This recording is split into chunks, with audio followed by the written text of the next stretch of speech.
शरीफ family की बेगुनाही आज high court के लार्जर बेंच से साबित हुई है। एहतसाब का नाक जो है वो अल्लाह ताला ने खाक आलूद किया है। इंतकाम पे मबनी एहतसाब जो है वो आज जो है वो जमीन बोस हुआ है।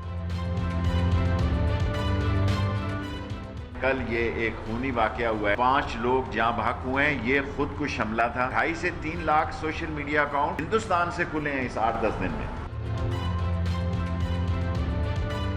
कोई कमेटी में हमसे किसी ने रब्ता नहीं किया, ना हम रब्ता करेंगे। आप हमारे वोटों से यहाँ हुकूमतें बैठी हुई हैं, तो आप मेहरबानी करके हमारी बात तो सुने, टाइम दें।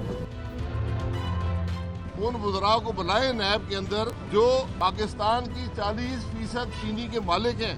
नैब जो है सिर्फ अपोजिशन के लिए बना था, हमें कोई डर नहीं है।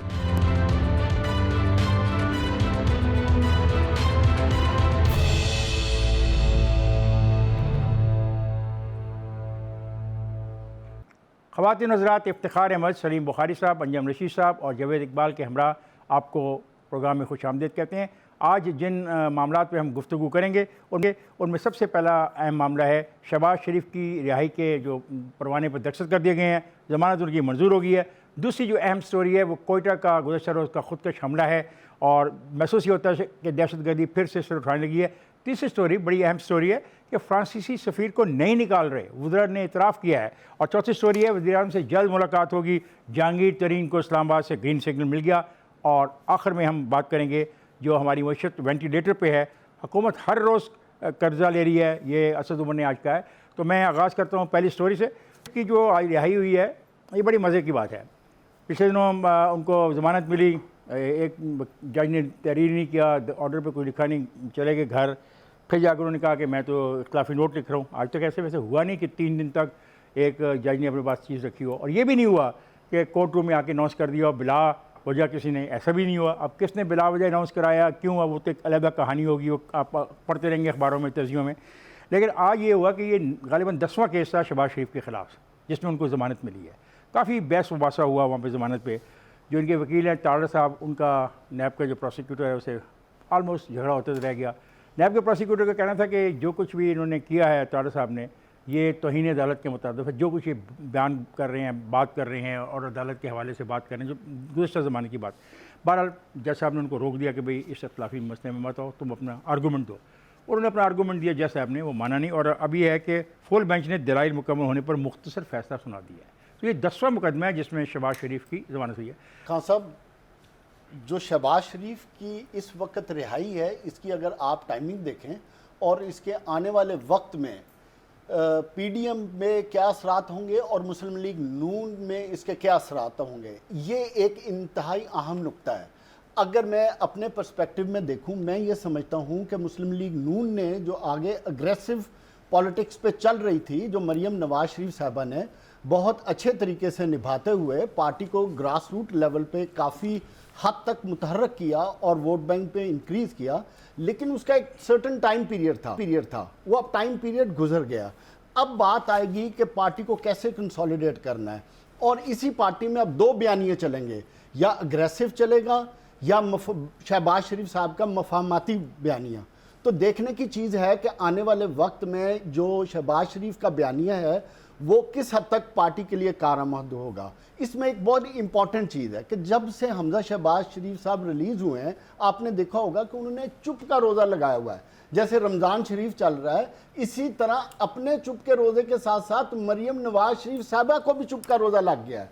और देखने की चीज़ क्या है, आया इनके इन रोज़ों से कोई आने वाले वक्त में इनको फ़ायदा होगा या नुकसान होगा।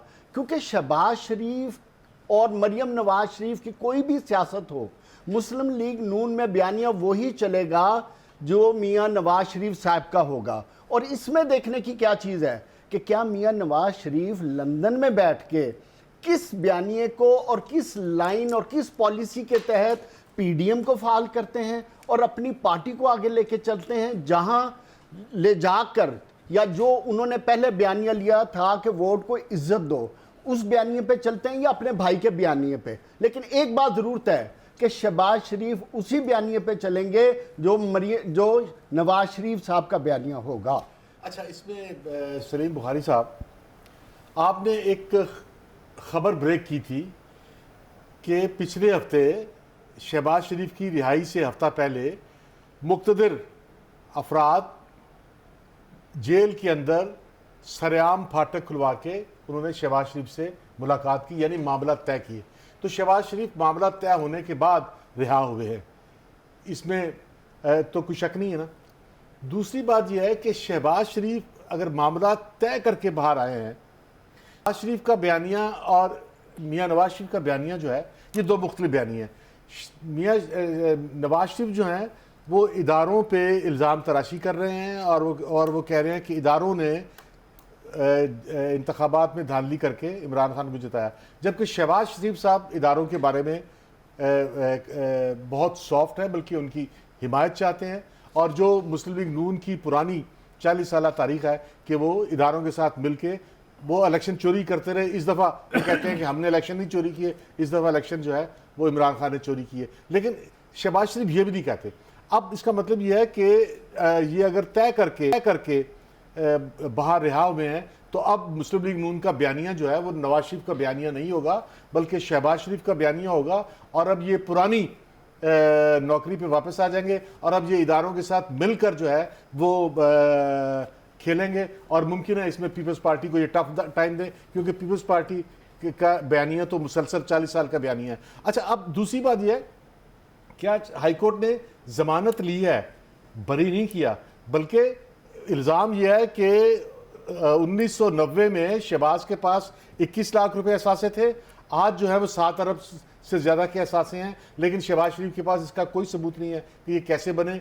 जो टेलीग्राफिक ट्रांसफ़र हुए हैं वो जिन्होंने पैसे भेजे हैं ना उनका पता है, जिन्होंने ना पैसे वसूल किए ना उनका पता है, लेकिन अकाउंट में जो है वो शहबाज शरीफ के आए हैं। करप्शन तो साबित हुई है, लेकिन जमानत इसलिए हुई है कि अदालत ने कहा है कि अब मजीद इंक्वायरी की जरूरत नहीं है। लेकिन भाई साहब अब बोलने देना किसी दूसरे को भी। भाई गुजारिश ये है कि अगर आपकी बात में मान लूँ जो आप फरमा रहे हैं, तो फिर तो बड़ा अजीबोगरीब फैसला है ये हाई कोर्ट का, जिन्होंने ज़मानत ले ली है उनकी। अगर अब सारा कुछ साबित हो गया था तो फिर तो उनको सज़ा होनी चाहिए, ज़मानत थोड़ी होनी चाहिए उनकी। तो आराम से सुन लेना, आप बात सुन लेना दूसरे की भी।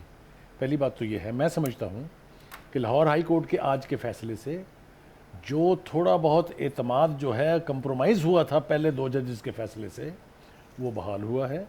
और अब बजा तौर पर यह कहा जा सकता है कि कंसेंसस डिसीजन के तहत शहबाज शरीफ साहब को ज़मानत मिली है। अगर नैब केस साबित कर सकती, अगर वहाँ टीटीज़ इनके नाम पर इस्टेब्लिश हो जाती, तो बेल की कहीं गुंजाइश नहीं निकलती। अपने अदलिया का इतना बड़ा तमस्खुर हम ना उड़ाएं कि हम ये कहें कि जी केस तो साबित हो गया था, इसके बावजूद उन्होंने एक मिनट बात कर लेने पूरी मुझे। दूसरी बात ये कि उन्होंने फरमाया ये, और आपने भी फरमाया कि बयानिया जो है अब शहबाज शरीफ का होगा। शहबाज शरीफ पार्टी के लिए सदर ज़रूर हैं, लेकिन उनका कोई अपना बयानिया ना पहले था कभी, ना आज है, ना होगा। अगर बयानिया चेंज होगा तो वो नवाज शरीफ करेंगे और उस पर कंप्रोमाइज़ करेंगे। Let us be honest about it. ये मैं मानने के लिए तैयार हूँ कि इसमें तब्दीली आएगी, लेकिन वो नवाज शरीफ को आइसोलेट करके नहीं आएगी, एक बात। दूसरी बात आपने फरमाया कि जनाब चुप के रोज़े रख लिए मरीम नवाज ने भी और हमजा शहबाज ने, दोनों ही बोले आज, दोनों के बयान मौजूद है रिकॉर्ड के ऊपर। तो सिंपल बयान है ना। नहीं तो और बोलना नहीं, तो और बोलना क्या, लाठी मारना होता है। बुखारी साहब जो पहले बयानात थे और अब के बयानात में, मैं आपकी बात में बोला, मेरी बात तो पूरी कर लेने देना।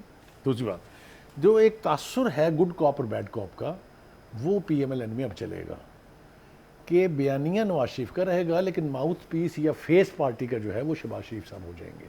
यही गेम पहले भी चलती रही है, यही गेम अब भी चलती रहेगी। Last but not the least, ये जो एक तासुर है ना कि जनाब जो भाई साहब जी मुझे कुछ कहने जी आपको इजाज़त है, बिल्कुल कहने की। 1 मिनट है मेरे पास भी कि मैं कुछ कह, अभी 2-3-4 बातें ऐसी हुई जो तासुर हम ये देना चाह रहे हैं कि अदलिया फैसले कर रही है किसी दबाव के तहत। को बड़े लोग गए हैं कि जेल के फाटक के अंदर गए हैं, गवर्नमेंट ने अपना वक्त बदला है, अदलिया ने नहीं बदला।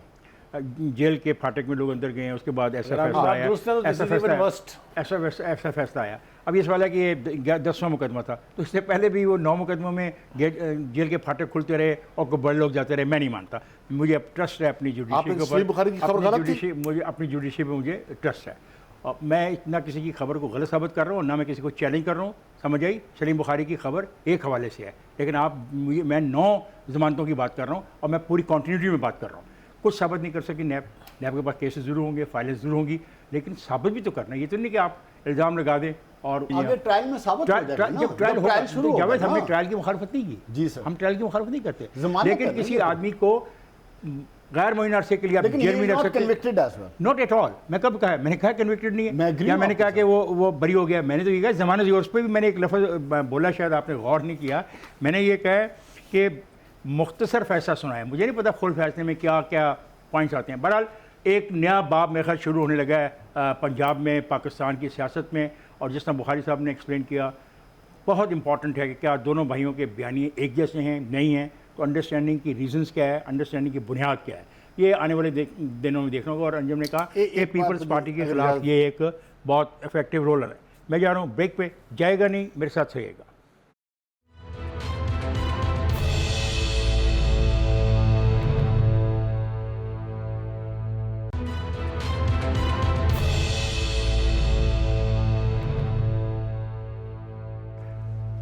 मैं कोयटा खुदकश हमले पे हम बात करेंगे। अफसोसनाक वाक़या हुआ है।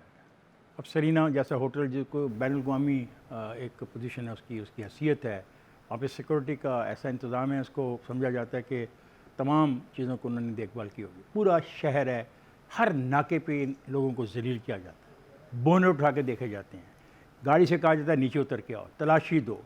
उसके बावजूद अगर ये वाक़या हुआ है तो फिर सोचना चाहिए वज़ीर दाखिला को, वो किस चीज़ की वजारत पे बैठे हैं, वो क्या करते हैं। सुनी सुनाई बातों पे फैसले करना, आज भी उन्होंने सुना सुनाया एक बयान दे दिया और किसी और पे अपने मसाइल को डाल देना। पिछले काफ़ी दिनों से जो हमारे दोस्त हैं फाटा के मुंतखब नुमाइंदे, वो चीख रहे थे कि अंजुमन सिपाही साहबा उनके इलाके में कार्रवाइयाँ कर रही है। वो मुतालबा कर रहे थे असम्बली के फ्लोर पे, प्रेस कॉन्फ्रेंसों में, अपने जलसों में, कि इस मामले को संजीदगी से देखा जाए। अब कल अंजुमन सिपाही साहबा ने इसकी जिम्मेदारी भी कबूल कर ली है।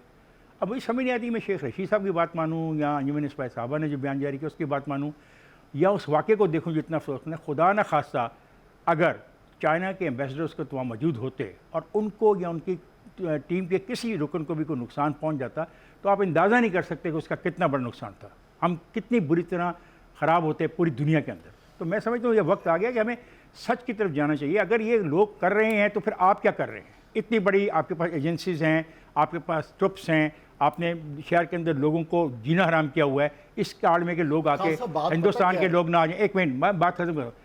आप लोगों को तंग करने के बजाय इस बात पे तवज्जो दें कि क्या हो रहा है, और इसमें आप अगर मुलव्वस नहीं है तो खुल के आप बताएं। आप कहते हैं आया बंदा गाड़ी में इतना बारूद ले गया और उसने अपने आप, अब आपने उसको खुद के हमला डिक्लेयर कर दिया ताकि जाने वाले का भी ना पता लगे जाने वाला कौन था और आने वाला कौन था। जी आप कुछ कह रहे हैं? एक पाकिस्तान में देखें, माना कि पिछले 18 साल से हम एक ऐसी जंग में मुलव्वस हैं जहां दुश्मन अनासर पाकिस्तान के अमन को तबाह करने चले हुए हैं। ये उसी की कड़ी है। लेकिन इसमें देखिए ट्रेनिंग दी है भाई। सर बात सुने ना, क्या कह रहा है? प्राइम मिनिस्टर कह रहा है कि तालिबान को ट्रेनिंग हमने पाले हैं, अब उसको रोको। और सर उसको रोकने की ही मैं बात कर रहा हूं कि पाकिस्तान की सिक्योरिटी एजेंसीज, पाकिस्तान की हुकूमत को जिस चीज की तरफ आना चाहिए कि अपनी तमाम सोर्सेज और रिसोर्सेज को लेकर इस तरह के वाकयात के सद्देबाब के लिए एक्शन लेना चाहिए। ये बड़ी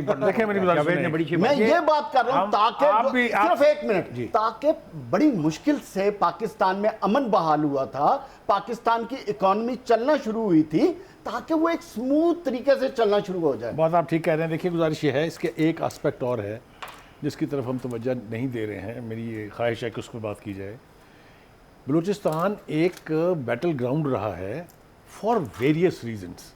कभी तो अमेरिका ने, ने ईरान के ख़िलाफ़ कार्रवाई करने के लिए वहाँ ब्लैक वाटर को भेजा, कभी जिंदुल्ला को हमने तो खैर क्या सपोर्ट किया, इंटरनेशनल सपोर्ट मिली। उस बॉर्डर को कभी भी पीसफुल बॉर्डर नहीं रहने दिया, वहाँ फसाद होते रहे। उसके बाद आ गया गवादर। आपने कलभूषण को पकड़ा, पता चला आपको कि अजीत डोवल ने डिस्ट्रॉय गवादर के नाम से एक बकायदा अदारा कायम किया हुआ है जिसका $1 बिलियन साल का बजट है। कलभूषण को आपने पकड़ा, क्या किया आपने? अभी तक आप डिफेंसिव के ऊपर हैं। ये जो कुछ बलूचिस्तान में हो रहा है, इसकी दीगर लोकल कॉजेज़ के बावजूद जो आपने, अंजुम रशीद ने और आपने बयान किए हैं, इसका एक इंटरनेशनल एस्पेक्ट है which is called Gwadar. Gwadar जिसको कभी आप गेम चेंजर कहते हैं, कभी आप पाकिस्तान की इकोनॉमी के लिए गोल्डन अपॉर्चुनिटी कहते हैं, उसके पीछे अमेरिका है तबाह करने पे, उसके पीछे इंडिया है तबाह करने के पीछे, उसके पीछे हमारे बहुत मेहरबान मुसलमान दोस्त ममालिक हैं, सबको पता है हमें। मैं नाम लेना नहीं चाहता यार हूं। इंडिया पे इल्जाम आप दे रहे हैं। खत्म कर, इल्ज़ाम नहीं दे रहा मैं। इंडिया के ऊपर इल्ज़ाम कहने के लिए बड़ा गुर्दा चाहिए। मैंने आपको सबूत दिया कि अजीत डोवल ने एक अदारा बनाया हुआ है which is the national security advisor. आप कह रहे हैं कि आप इंडिया को भाई इंडिया हो, एक मिनट, इंडिया होगा, लेकिन आप होगा नहीं है वो आपका दुश्मन है, उसे होना चाहिए और वो होगा। आप अपने अंदर भी झांके, इस दहशतगर्दी के पीछे जो सोच है और जो आपने एक नेशनल प्रोग्राम बनाया था 2014 में, आप उस नैरेटिव को बदलें, इस सोच को रोको, वरना ये आग लगा दी भी है इसने, हमें आगे नहीं बढ़ने देगी। और ये सिर्फ ये हमें सोच को भी रोकना है और तशद्दुद को भी रोकना है, ये दोनों मिली हुई चीजें हैं। अच्छा, मैं अगला टॉपिक है हमारा, फ्रांसीसी सफ़ीर को नहीं निकाल रहे, वुज़रा ने इतराफ़ कर दिया है। बड़े मज़े की बात है कि ये डिबेट पिछले कोई 3-4 दिन से चल रही है। प्राइम मिनिस्टर ने एक स्पीच की, प्राइम मिनिस्टर ने कहा कि मुश्किल है सफ़ीर को निकालना, और सफ़ीर को निकालेंगे तो क्या होगा, सारी उन्होंने कौम को इत्मीनान में लेके बात बताई। फिर उसके बाद एक माहदे होते रहे, रात जेलों में मीटिंग्स होती रहीं, और एक कलदम तंजीम के सरबराह के साथ बड़े बड़े लोग जाके मिले, उसमें वज़ीर भी थे, उसमें गवर्नर साहब भी थे। गवर्नर साहब ने तो खैर बाबू साहब में मुलाकात की, और फिर फैसला हुआ कि हमने इन लोगों को छोड़ देना है, और MP वाले सब छोड़। अब सवाल है कि जब ये खातून आपकी जो है शीरी मज़ाक है कि हम तो ऐसी को करारदाद पेश ही नहीं कर रहे, तो हम खारजा पॉलिसी पर सरअंदाज ही नहीं हो सकते। यार ये बहुत खारजा पॉलिसी की तब्दीली। जब एक मिनट यार, ये आपको प्राइम मिनिस्टर की तकरीर याद नहीं है?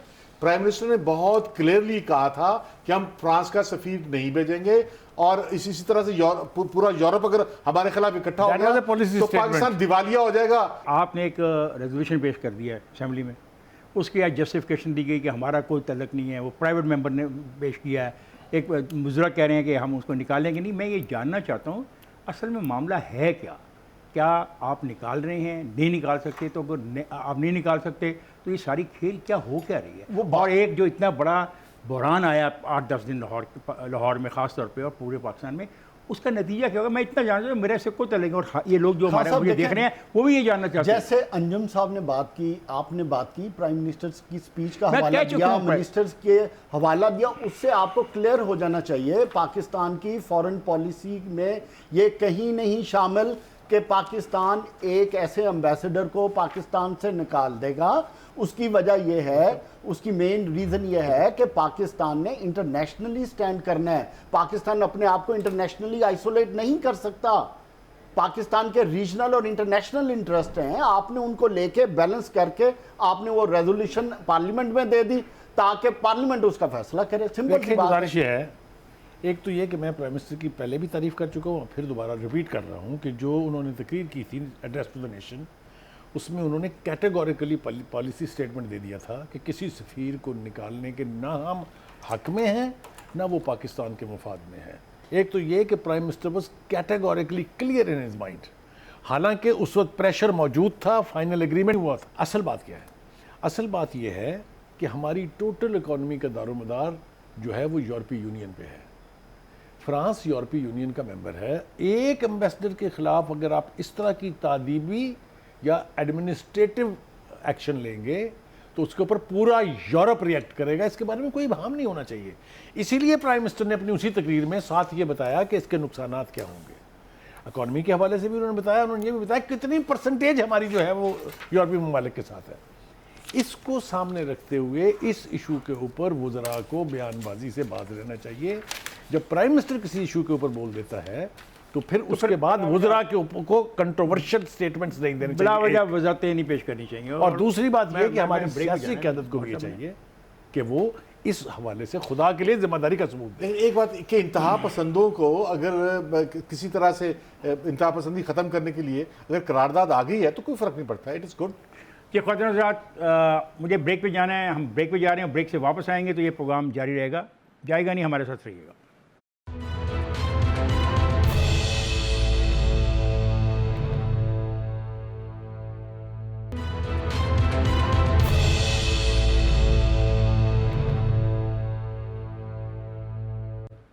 वेलकम बैक ख्वातीन हज़रात। अब आपने पिछले सब्जेक्ट्स देख लिया। अब मामला है जहांगीर तरीन साहब का। मोहब्बत थी, दोस्ती थी, जहाज़ था, मुंतखब होने वालों को ले जाया गया, बेचारा भागता रहा, इक़्तिदार मिल गया।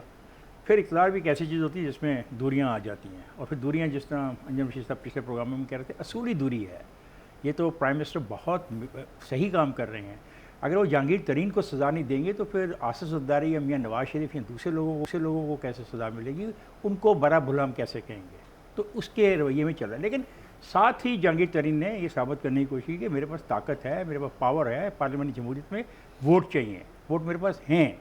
फिर जनाब बात शुरू होगी, कोई 200 इधर जा रहा है, कोई 200 उधर जा रहा है। इमरान खान सख्त आदमी है, मानता नहीं इतनी जल्दी।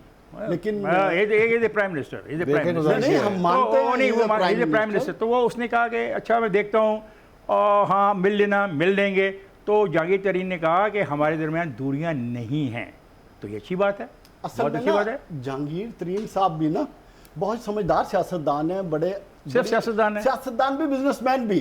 और पिछले पिछले 20-25 साल से जितने अच्छे तरीके से वो अपने बिजनेस और पॉलिटिक्स दोनों को लेके चल रहे हैं, और जिस तरह उन्होंने ग्रोथ की है वो एग्जाम्पलरी ग्रोथ है, पॉलिटिक्स में भी और बिजनेस में भी। लेकिन अब सिचुएशन ऐसी बन गई है कि वो पावर पॉलिटिक्स का सहारा लेकर अपने केसेस को कंट्रोवर्शियल बनाने की तरफ लेके जा रहे हैं। एक तरफ वो इमरान खान को दिखा रहे हैं कि मेरे पास 40 बंदे हैं, अगर आपने मेरा साथ ना दिया तो मैं ये आपके खिलाफ खड़ा कर दूंगा। लेकिन बात यह है कि मैं अपनी इस बात पे कायम हूं कि जहांगीर तरीन साहब ये लाइन क्यों अडॉप्ट कर रहे हैं। अगर उनके पास डॉक्यूमेंट्स हैं जो वो क्लेम कर रहे हैं कि मेरे खिलाफ केसेस जाली हैं, ये मुकदमा नहीं बनते, तो फिर जब अदारे आज़ाद हैं तो कोर्ट्स में जाएं, खुद रिलीफ लें।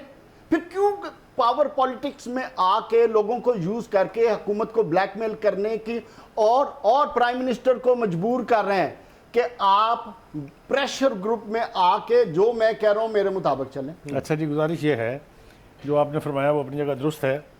असल बात यह है कि हुकूमत ने और ख़ुद इमरान खान साहब ने अंडर एस्टिमेट किया जहांगीर तरीन की स्ट्रेंथ को, उसकी कैपेसिटी को और उसके पार्टी में रोल को। अब जब रियलाइजेशन आ रही है कि नहीं जनाब ये तो गड़बड़ हो गई है, क्योंकि जहांगीर तरीन के जो साथी हैं, चाहे वो राजा रियाज है चाहे जो भी है, जितना खुल के वो बोलने लग गए थे, ऐसे लग रहा था कि पार्टी के अंदर दाल बटेगी। इसकी एक हिस्ट्री है।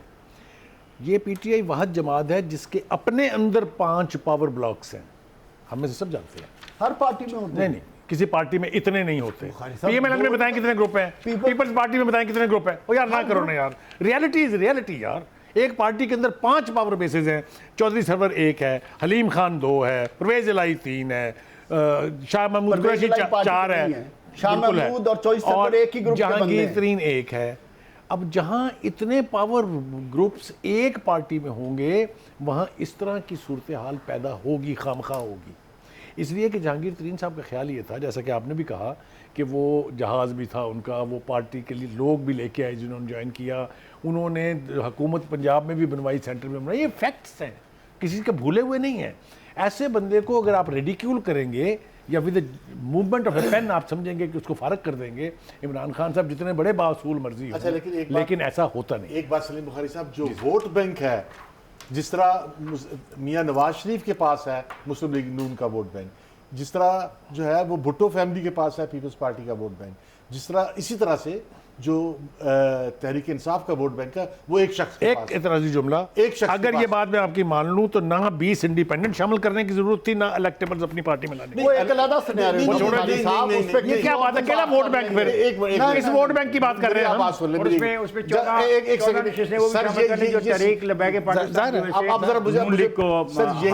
यही इलेक्टेबल जो है, ये जो इलेक्टेबल सब जहांगीर ये जो इलेक्टेबल हैं, जिन्होंने जो इलेक्टेबल लाते हैं वो हमेशा नवाज शरीफ को ये इलेक्टेबल देते रहे, और अब इस दफा उन्होंने वो इलेक्टेबल उनको नहीं दिए। लेकिन जो रियल स्ट्रेंथ है वोट बैंक की, वो पर्सनैलिटी है पाकिस्तान में अभी तक पार्टियां नहीं बनी। और दूसरी बात यह कि जो इमरान खान है उसने कोई लचक नहीं दिखाई। लचक ना दिखाने की वजह दिखाएंगे, इसी पर दिखाएंगे। सुन ले, वो नहीं दिखाएगा, आप देखें, सुन ले आप अगले चंद दिनों में देखें। अच्छा, एक तरफ आप खतरा है जो आप कह रहे हैं कि जब बजट आएगा तो अगर ये मेंबर एब्सेंट हुए, ये मेंबर इतनी जरूरत नहीं रखते कि नवाज शरीफ के इमरान खान के खिलाफ तहरीक अदम ले आए, अदम एतमाद हैं, लेकिन ये एब्सेंट हो गए। लेकिन ये अगर एब्सेंट हो गया तो और बजट वीट हो गया अगर, तो गवर्नमेंट गई। गवर्नमेंट नहीं जाती है गवर्नमेंट, कौन कहता नहीं जाती? भाई साहब बताएं, इनको जाती है हुकूमत के तौर पर नहीं जाती, इखलाकी तौर पर आपकी बात ठीक है, लेकिन की बात से इत्तेफाक करता हूं कि नहीं जाती। अब आप क्या कर लेंगे? कुछ भी नहीं, आपका मैंने उसका कुछ बिगाड़ लिया जो मैं आपका बिगाड़ लूं। जो अंजुम जावेद अंजुम ठीक है, लेकिन अंजुम साहब लेकिन ये लोग कहीं नहीं जाते, इसी तनख्वाह पे नौकरी। लेकिन अगर इमरान खान का बयानिया जीत गया तो इमरान खान अगला इलेक्शन जीत गया और ये सारे अरकान उसके पीछे आ जाएंगे। शेख रशीद के बाद ये दूसरे साहब हैं जो इमरान खान को अभी 8 साल के बाद वाला इलेक्शन भी जितवा दिया इन्होंने। अगर उसका बयानिया जीत गया, अगर साबित हो गया वो सच्चा है और वो सबके साथ वाकई मेरिट चाहता है और वो वाकई जो है वो यहाँ पे मेरिट कहाँ पे था ये मैं पूछ सकता हूँ? और जाता है, अगर साबित हो गया तो इलेक्शन जीत जाएगा। किसी को कोई कन्विक्शन हो। एक सेकंड, अगर वो अपने लाडले जहांगीर तरीन की एड़ियां रखवाएगा मुझसे, कभी नहीं रखवाएगा।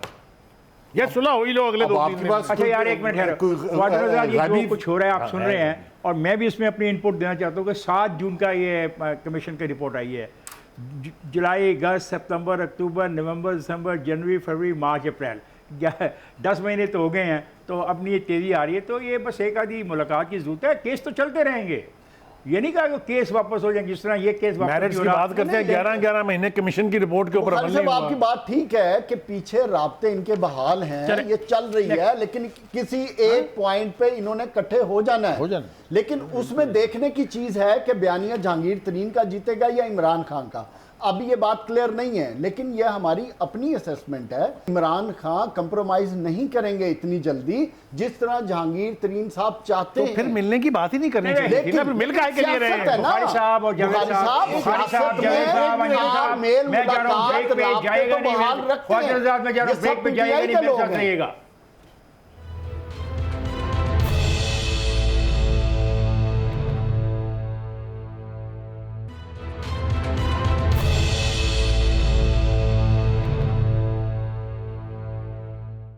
ख़वातीन हज़रात, आपने जहांगीर तरीन के हवाले से हमारे पैनल की राय सुनी।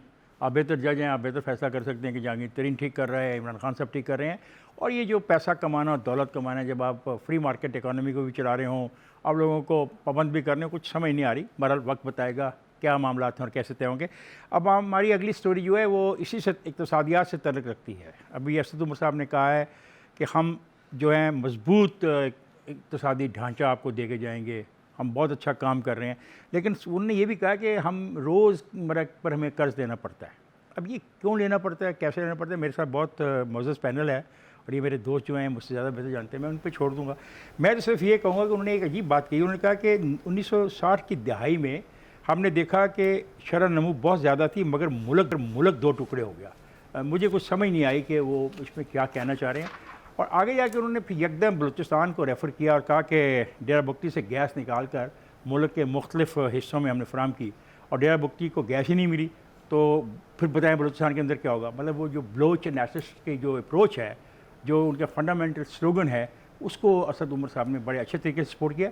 और फिर उन्होंने एक अच्छी बात भी की आपके और मेरे लिए, शायद आपके मेरे लिए, वो है कि हमें नमू ऐसी चाहिए कि लोगों में इसकी मुनसिफाना तकसीम हो। ये कोई काम की बात मुझे लगती है कि मैं गरीब आदमी हूँ, फुटपाथ पे रहने वाला, सड़क पे फिरने वाला पैदल, वो लोग जो गली महलों में रहते हैं जो सोचते हैं कि हमने कितने पैसे कमाए और कितना खर्चा करना है, क्या ये इक़्तिसादी फैसले और ये जो डिसीजन करने के भी उन तक भी पहुँचने उनकी बच्चे के लिए भी। जी जावेद, आप कुछ कहना चाह रहे हो? खान साहब, जो आज की तकरीर है ना, उसमें उन्होंने अपनी हुकूमत की कुछ कमज़ोरी बताई है और साथ ही उन्होंने कुछ अच्छी चीज़ भी बताई और उसके साथ उन्होंने उसका सलूशन भी बताया रेफरेंस दे के। जो जिन रेफरेंसेस की आप बात कर रहे थे, कमज़ोरी ये बताई कि हमें बारविंग करनी पड़ती है अपनी रोज़मर्रा के एक्सपेंडिचर्स को, अपने मुल्क के निज़ाम को चलाने के लिए।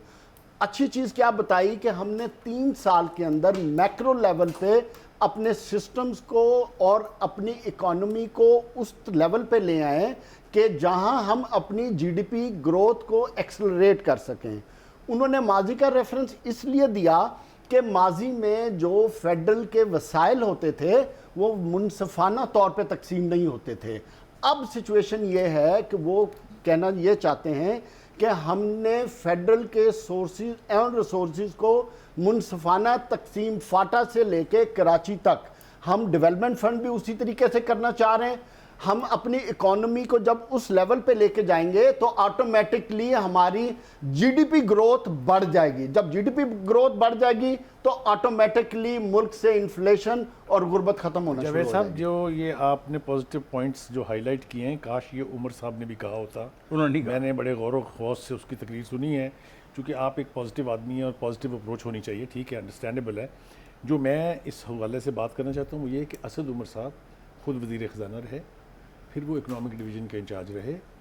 उन्होंने शौकत तरीन के आने के ऊपर जिन जज्बात का इजहार किया है, उन्होंने कहा मैं ना इनके बुनियादी फ़लसफ़े से मुत्तफ़िक हूँ, ना इनके बुनियादी नज़रिए से, ना इनकी स्ट्रेटजी से। और उन्होंने ये पब्लिक प्रेस कॉन्फ्रेंस में कहा और कहा कि इमरान खान के सामने जब उनसे मुलाकात होगी तो मैं चैलेंज करूँगा उनकी स्ट्रेटजी को। 3 साल की इकोनॉमिक नाकामी के बाद एक नया इनिशिएटिव अगर प्राइम मिनिस्टर ने लिया है और उसके ऊपर पार्टी का ही एक स्टॉलवर्ट बैठ के अगर ये गुफ्तगू कर रहा है, तो एज ए कॉमन मैन मैं कंफ्यूज्ड हूँ। नहीं, अच्छी बात मुझे है। ये समझ नहीं नहीं, ये अच्छी बात नहीं है, करने हैं ना, ये अच्छी बात बिल्कुल नहीं है। ऐसा फैसला तो काबीना नहीं करना है। काबीना देखें, अगर उनकी आप पार्टी के अंदर तो ओ भाई उसको मेरे correct बोल तो कर लेने दिया दें। जाएगा। पार्टी के इंटरनल फोरम्स पर आप जरूर करें इस तरह की गुफ्तगू। जब आप इस तरह की पोजीशन पब्लिक लेते हैं वो गलत तो आप चैलेंज कर रहे होते हैं। मेरा सिर्फ इतना कंसर्न है, इससे हुआ ये कि उनका अपना कॉन्फ्लिक्ट अपनी जगह, लेकिन एज ए पाकिस्तानी या एक आम आदमी मैं कंफ्यूज हूँ, मेरे सर पता नहीं क्या होने वाला है। बुखारी साहब वो वजीर खजाना नहीं है, वो आज एक पाकिस्तान इकोनॉमिक डेवलपमेंट एक इदारा है, इकोनॉमी पाइड प्लानिंग के उसमें वो तकरीर कर रहे थे एक वजीर के तौर पर।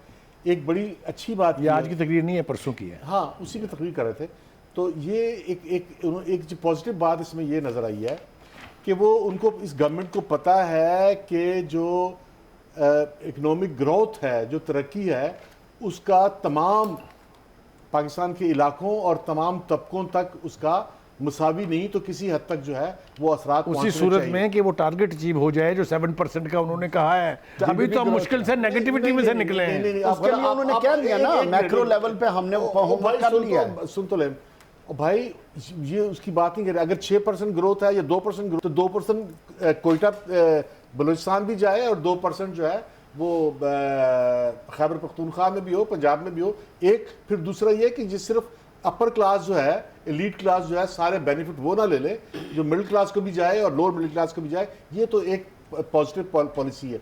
लेकिन जहाँ तक जो रियलिटी है वो उसका इमरान खान जिम्मेदार नहीं है। रियलिटी ये है कि इमरान खान खुद कह चुका है कि पाकिस्तान का जो बजट है, वो एक्सपेंडिचर है, वो 7.5 अरब रुपए, 7,500 अरब रुपए का है। और 7.5 अरब रुपए में से पाकिस्तान सिर्फ 4,000 अरब रुपए इकट्ठे कर पाता है। और 4,000 अरब रुपए सारे के सारे ये बैरूनी कर्जों के वाजबात में अदा होते हैं, और बाकी 3.5 अरब रुपए वो कर्जा लेके देने पड़ते हैं। आप वेंटिलेटर पे तो है। ख़वातीन हज़रात, अंजुम रशीद साहब ने वजह बताई कि हम वेंटिलेटर पे इक़्तिसादी तौर पे क्यों, जी असद ने और कहा। उन्होंने कहा कि हमारा रिक्वायरमेंट इतनी है, पैसे हमारे पास कम है। मेरा ख्याल है ये कोशिश करेंगे PTI वाले और ये गवर्नमेंट के जो रेवेन्यू उसको इन्हांस करें, जहाँ से चोरी हो रही है उसको पकड़ें और कारोबार को वसी पैमाने पर जाने। कारोबार होगा, नई सनतें लगेंगी, तभी तो आपको पैसे मिलेंगे ना, तभी आप टैक्स लगा सकते हैं। ये अच्छी बात है, अच्छी कोशिश है। आज गालिबन इस पर कोई संजीदगी से अमल करना भी शुरू करेगा तो अगले 2 साल में इसके समरात हमें मिलेंगे। मुझे अपने साथियों के हमरा अब इजाज़त दीजिए। खुदा हाफिज़।